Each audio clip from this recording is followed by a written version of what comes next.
Welcome to the JAMODI podcast. We are all surrounded by amazing coaches and leaders. So let's get an inside look at not just what they do, but how they do what they do. After all, becoming the best versions of ourselves is JAMODI, just a matter of doing it. Coaches, the JAMODI podcast is powered by Shoot 360. The future of basketball has arrived in Dallas-Fort Worth. Shoot 360 combines the latest sports technology with the fundamentals of basketball skill development. The result is a one-of-a-kind video game-like basketball program designed to improve your shooting, dribbling, and passing. Visit shoot360dfw.com to learn more and register for your free 1-hour workout evaluation. Shoot 360, the future of basketball is here. So you have a unique experience of coaching at the school that you played at. And so, I mean, I can't imagine the amount of pride that you have in your program, the investment, the time that you put in as a player. Like, you literally are in the you've been in the shoes of your players. What's one thing that makes your program different? I think one thing that makes our program different. So we are built on relationships, which everybody's built on relationships, I think. But one thing I will say that this was also a life-changing moment for me. There's a guy by the name of Jack Clark. He's a rugby coach from Cal, and he won 16 national championships or something. And I highly encourage anybody to consume as much as you can about that guy, because he is unbelievable. But, we all use the word family, and that's a big thing. And everybody's a family and this and family that. Well, we aren't, I would say. We're not family. We are a highly functioning organization, and family is for everybody. And no matter what you do, you're part of the family. Your uncle is the biggest, screw up in the world, and your parents stay away from him. Well, he's still your uncle. And here you have to be about what we're about to be a part of our program. Now we want the love and the relationship that comes with it. And so we want to use those words versus family, because we can't be for everybody all the time. And so that's probably one area where we kind of say, especially in the recruiting process, we tell people that all the time. And they're always kind of like, oh yeah, my high school says family and all this kind of stuff. And our guys will say family because, they think it's they'll family. break out family on three. Coach, I just want to jump in. I love that you said that. You are the second person that I've been able to talk to. I think Greg White is a high school coach, I think from Arkansas. But he said that too, and it was one of the first times that, because I think I don't, to go back to your point of being clear that you said at the very beginning, and intentional with what you say. I think the words that we use matter. Yep. And I've been that guy that said, hey guys, listen, we're a family here. We're a family. And to his point and to yours, like, no, we're not. I'm not their dad. Like, yeah. I'm their coach. They have a family. They have relatives, and we're really strangers trying to work together for one goal. But it's not as tight. The bond isn't the same as blood. And as much as we want to, like you said, have that environment of maybe the feeling of I've got your back and you've got mine, like that is powerful. Yep. But I think the words that we use are important. And so when our players still sometimes break out with that in my head, like, I don't want to just, hey guys, no, we're not, I don't want to kill it in the moment, be that buzzkill, but I do cringe a little, and I see it on the t-shirts and stuff. And I just think at some point, every program, if that is what you're saying, you'll realize that, no, you're not. Yeah. Yeah. Because there's not a coach out there that's going to let a kid come in and tear apart his program with what maybe they break team rules and all that kind of stuff. Well, you're going to have to get rid of kids like that, because you can't get rid of family. You can't get rid of family. Yeah, you want to love those kids, and I'll tell you what, I love our players like I love my own family and my own kids, and they are everything to me, and I would do whatever it takes for them. But at the end of the day, like, our basketball team is just different. It's just a different thing. I love that. What else is that? I asked for one thing. Is there anything else? Yeah, that's probably the biggest. I mean, we're really big in trying to create fun atmosphere.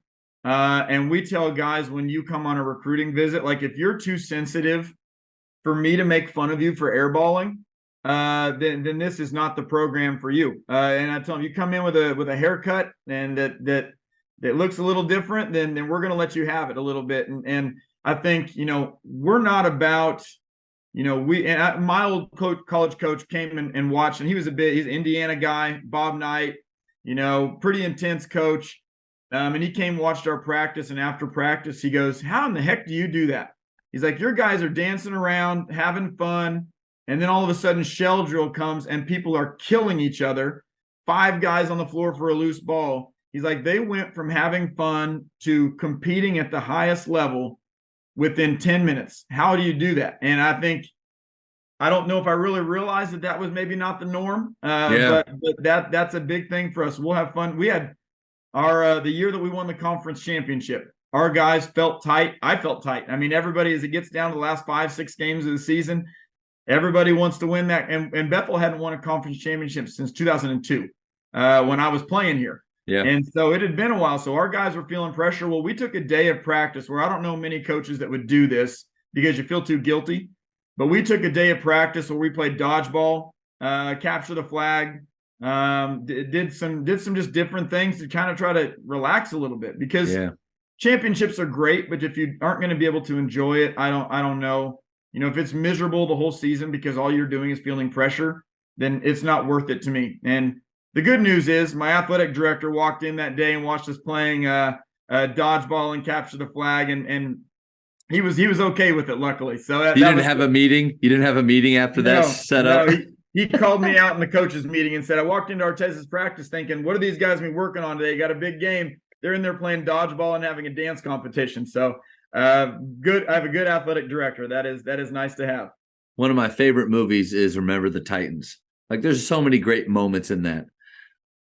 I think, except for the phrases that Denzel Washington's character uses that he thinks are that whoever wrote the script, and maybe coaches say that, but there's some of the things like perfection, gentlemen. No, it's not about perfection. And then when he says zero fun, is football fun? The kid said zero fun, sir. He's like, no, it's not fun.